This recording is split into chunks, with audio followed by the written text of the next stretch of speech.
She thought I was sleeping upstairs, but I was recording from the garage. She didn't know I was already home. I stayed quiet in the garage and started recording everything. It was supposed to be a 3-day business trip. I was scheduled to speak at a logistics conference out of town, but the final day was canceled due to a storm. Most guys would have been thrilled to have an extra day off. Me? I felt something off the moment I boarded the early flight home. Call it instinct. Call it too many small red flags building up over the past few months. Late-night texts she never explained. Girls' nights that ended with her coming home hours after the bars closed. Lately, when I looked into her eyes, I didn't see the woman I married. I saw someone keeping secrets. I didn't call to tell her I was coming back early. I didn't text from the airport. I just grabbed my bag, got in a cab, and rode in silence, my mind spinning the whole way. When I stepped inside the house, it was quiet. No footsteps, no voices. Just the hum of the fridge and the faint creak of wood settling. For a second, I thought I might have been wrong. Then I heard it. Laughter. Not hers alone. A man's voice, deep and casual, came from upstairs. I froze in place. I didn't storm up the steps. I didn't shout. Instead, I stepped quietly back outside and slipped through the side door into the garage. That garage was my space. I'd installed a small desk, some old tech, and, most importantly, a direct feed to the indoor security cameras I had installed months ago. At first, they were for safety after a break-in down the block. But now they felt like something else. A last line of truth. I locked the garage door behind me, booted up the monitors, and clicked through each feed. Kitchen, empty. Living room, clear. But when I switched to the upstairs hallway, I saw two shadows through the door of our bedroom. I adjusted the mic sensitivity. The sound came through low at first, muffled, then sharper. His voice joking about her perfume. Her voice, soft, playful, too familiar. My jaw clenched, but I kept the volume up.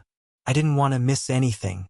Not because I was trying to hurt myself, but because I needed undeniable proof. Not some gut feeling. Not vague excuses. I needed facts. I started recording. Every second. Every word. Every laugh. I didn't blink. I just sat there in the dim light of the garage, watching betrayal unfold in real time.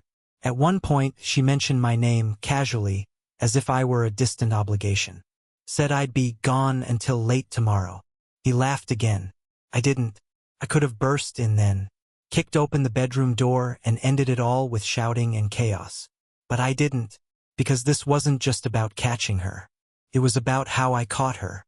About the look on her face when she realized she wasn't just cheating. She was being watched, heard, documented. And I had a plan. See, I'd known her mother was visiting the next morning. She had always adored me. Said I was the kind of man every woman dreams of marrying. I never planned to prove her wrong like this, but fate had other ideas. I stayed in that garage all night. I didn't sleep. I didn't eat. I just watched, listened, and waited until the lights went off upstairs and silence returned to the house. The next morning, I walked in through the front door like I just arrived from the airport. She was in the kitchen, robe on, pretending nothing had happened. She greeted me with a hug, surprised but not suspicious. "You're back early," she said, kissing my cheek. I smiled. Yeah. Weather canceled the last panel. Then the doorbell rang. Her mother. Perfect timing. She lit up at the sight of her daughter, hugged me warmly, then sat down in the living room for her morning coffee and catch up, like usual. I asked if we could watch a short clip from the conference, a presentation I said I was proud of. She nodded eagerly. My wife looked at me, confused. I turned on the TV, inserted a USB, and hit play. What came on screen wasn't a slideshow. It was them, her and the man from the night before. Their voices, their laughter, clear as day. She didn't speak. Her mother didn't blink. And me? I just stood there and watched the truth light up the room. The living room fell into the kind of silence that doesn't just fill a space. It strangles it. Her mother stared at the screen, frozen mid-sip, her hand trembling slightly as she lowered the coffee cup. My wife's face drained of all color, like someone had pulled a plug and let every ounce of life escape from her. For a full 10 seconds, She didn't speak. She didn't move. She didn't even breathe. She just sat there, wide-eyed, watching the undeniable truth play across the television she used to binge dramas on while lying to my face. I didn't look at her. I kept my eyes on the screen, letting the footage do all the talking. The audio was clear, too clear. Her laughter, his voice, the way she joked about how boring I'd become lately, how I wouldn't even notice if she disappeared for a week. She had no idea every word was being burned into the air in front of her own mother. When the video finally ended, I turned off the TV without saying a word. I didn't need to. I'd already said everything I needed to say when I hit record the night before. Her mother slowly turned her head, not toward me, but toward her daughter. And what I saw in that woman's eyes wasn't anger. It was disappointment. Deep, soul-crushing disappointment. The kind that can't be fixed with tears or explanations. "Is this real?" she finally whispered. My wife blinked like she had just woken from a nightmare, her voice a hoarse whisper. "Mom, I didn't think he—" But her mother raised a hand, silencing her. Not harshly, just firmly, like a final boundary had been crossed, and there was no walking it back. I walked into the kitchen and poured myself a glass of water. I needed the cold clarity of it. I leaned against the counter and finally looked at her. "You lied to me," I said quietly, "over and over. And the only reason we're all standing here now is because I didn't believe you." She opened her mouth, but I didn't let her speak. "Save it. Every word you say now is just another version of the truth you already twisted." She stood up suddenly, as if trying to reclaim control, her voice trembling with panic. "It was a mistake. It didn't mean anything, Donald. I swear." I raised my hand. "Don't insult both of us with that line. It meant enough for you to sneak around. It meant enough for you to wait until I was out of town.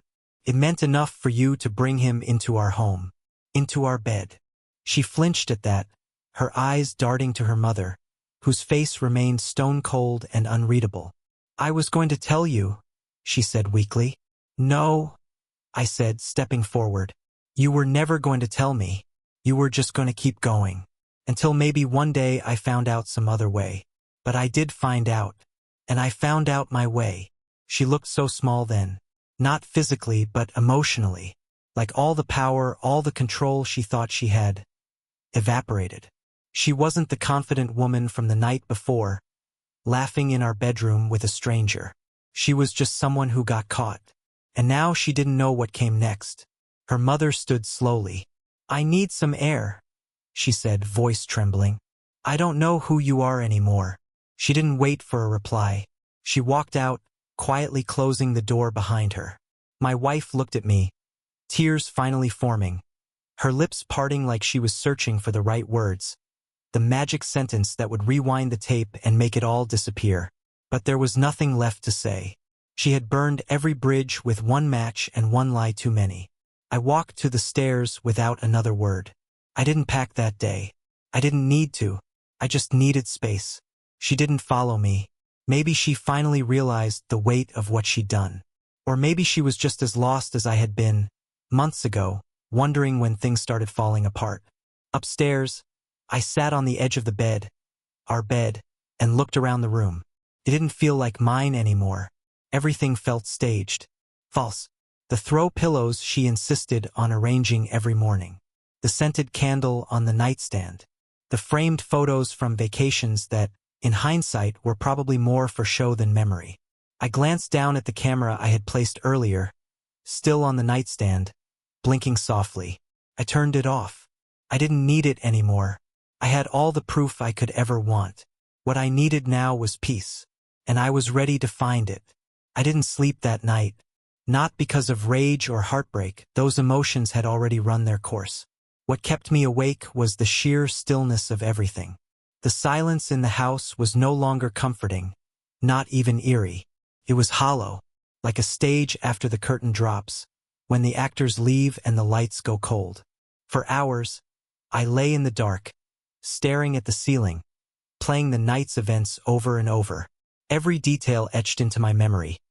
The sound of her voice echoing through the speakers, The look on her face when the video started. The way her mother just walked out without a word of defense. I hadn't planned it this way.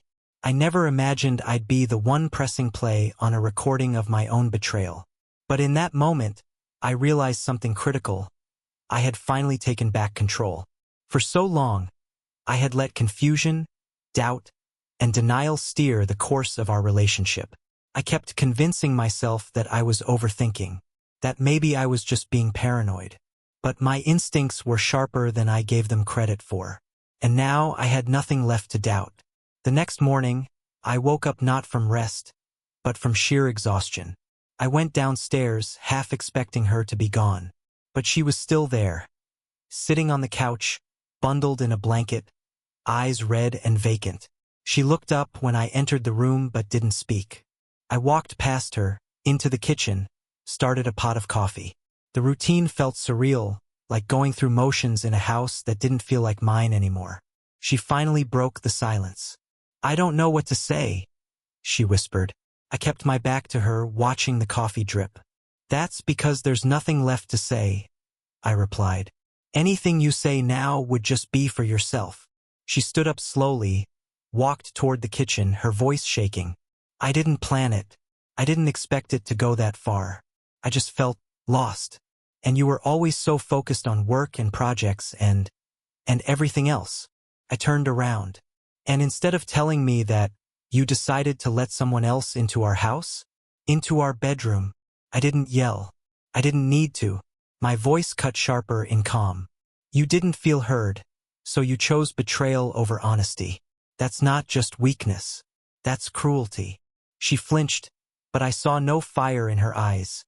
No fight, no defense. Only guilt. I stepped around her, grabbed my keys, and walked out the front door. I didn't have a destination in mind. I just needed to get out, breathe air that didn't taste like lies. I ended up at a small park on the edge of town, a quiet spot I used to visit before we were married. I sat on a bench, watched an elderly couple feed pigeons. Their silence was different. It was built on years of companionship, a language without words. And I found myself wondering, what if I'd ended up with someone like that? Someone who saw silence as comfort, not as a hiding place for guilt? I stayed at the park for hours, my thoughts heavy but focused. I wasn't mourning her. I was mourning the life I thought we had. The version of her I had built in my mind. That woman never existed. By the time I got home, it was nearly dark. Her car was gone. No note, no message, just absence. And honestly, it felt better that way.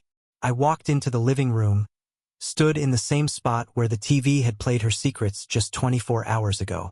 The remote still sat on the coffee table. I picked it up, turned on the screen, not to watch the footage again, but to delete it. I didn't need to keep it anymore. It had done its job. It had freed me. That night, I began packing her things. Not in anger, but in peace. I folded her clothes neatly, set aside her books, her framed photos, her keepsakes. I didn't touch the wedding photo on the wall. That one I left. Not because I wanted to remember her, but because I wanted to remember what trust used to look like. What I would never settle for less than again. I called her the next morning. Told her calmly that her things were ready to be picked up. No shouting. No begging. No discussion. She said nothing for a moment, then replied, "Okay, thank you." That was the end of it. No apologies. No last-minute pleas. She knew it was over, and so did I. The next few days were quiet. I changed the locks, canceled joint accounts, got the house cleaned, rewired the cameras, this time for security, not suspicion. Every little action was like erasing a fingerprint off glass, removing the smudges, the shadows, the remnants of what was. And for the first time in a long time, I slept through the night. Weeks passed. The pain dulled, not because it disappeared, but because it finally had somewhere to go. I poured it into routine, into early mornings, long runs, reorganizing the garage, reading books I hadn't touched in years. Every day felt like I was slowly peeling off layers that had been weighing me down for too long. No more second-guessing every glance. No more rehearsing conversations in my head. No more silence charged with suspicion. The air in the house felt cleaner, lighter. There were moments when I still caught myself pausing on the stairs, expecting to hear her voice or see her light on in the bedroom. Muscle memory. But it faded, and what replaced it was peace. Not happiness, at least not yet, but a kind of quiet contentment I hadn't felt in years.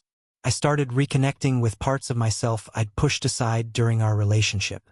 Music, photography, even joined a local hiking group just to get out more, to breathe in different air and see people whose stories weren't tangled with mine. One Saturday morning, I found myself standing in front of the TV again. It was off, reflecting the room back at me like a mirror. I remembered the moment I hit play, how heavy that remote felt in my hand, how the truth filled the space like a flood. Could have destroyed me, but it didn't. Cleared the way for something better. That moment, as painful as it had been, was the start of something new. Clean break. That morning, I opened my laptop and started writing. Not to her, but for myself. Just a simple document titled, What I Deserve. At the top, I wrote, honesty, loyalty, emotional safety, laughter that doesn't hide anything, eyes that don't flicker with guilt, touch that doesn't feel like an apology. I wrote pages. It wasn't bitter. It was hopeful. It reminded me of the man I was before doubt took hold, before I lived in a home where I had to watch from the shadows just to find the truth. Later that week, her mother called. I hadn't expected to hear from her again. Her voice was quieter, older somehow, like the last few months had aged her in spirit. She said she didn't want to pry, only to apologize for what happened under her roof, even if unknowingly. You didn't deserve that, she said. I raised her better. Or at least I thought I did. I told her the truth, that I didn't hold her responsible, that none of this was her fault. She thanked me and said something that stuck with me. The way you handled that night. You gave her a mirror. And not many people are brave enough to do that. I hung up, sat in silence, and let that land. Because it was true. I didn't lash out. I didn't break things or scream. I let her see herself exactly as she was. And that was enough. Some nights I still get messages from her. Just a line or two. Hope you're okay. Thinking about you. I never respond. Not out of spite, but because I already gave her my last words the day I played that video. I don't need to repeat myself. I don't need to reopen a door that was never supposed to be built in the first place. I've moved on. Not to someone else, but to myself. To clarity. To rebuilding. The betrayal didn't define me. It revealed me. Showed me the strength I had beneath the doubt. And I'm holding on to that now.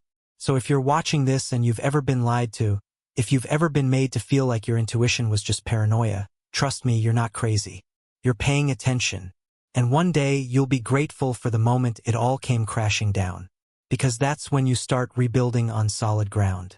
If my story hit something real in you, or if you've been through something similar, hit that subscribe button and share your experience in the comments. You're not alone. And sometimes the quietest revenge is a peaceful life after the storm.